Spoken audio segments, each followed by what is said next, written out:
আসসালামু আলাইকুম, সবাইকে শুভেচ্ছা জানাচ্ছি আমাদের আজকের ভিডিওতে। ঢাকা চট্টগ্রাম মহাসড়কে চলাচলকারী আপনারা সবাই নিশ্চয়ই জানেন, এই রাস্তায় যে রেস্তোরাঁগুলো আছে সবগুলাতে দাম অনেকটাই বেশি। তো এর মধ্যে এই রেস্টুরেন্টের নাম আব্দুর রাজ্জাক রেস্টুরেন্ট। এখানে দাম মোটামুটি একটু সহনীয় মাত্রায় দেখলাম। এই খিচুড়িটা যেটা দেখছেন, এটা দাম এখানে নিয়েছিল 250 টাকা। এই খিচুড়িটা নূরজাহান বা অন্যান্য হোটেল হলে মিনিমাম 300 টাকা রাখতো, সেদিক দিয়ে 50 টাকা কম আছে।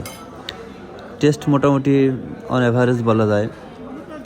মাংস ছিল হচ্ছে মোটামুটি ছোটো বড় মিলিয়ে প্রায় 6 থেকে 7 পিস। মানে কোয়ান্টিটি ওই নূরজাহানে যেরকম এখানেও তেমনই আছে, কিন্তু এদের টেস্ট বা মানে মোটামুটি অ্যাভারেজ সব কিছুই।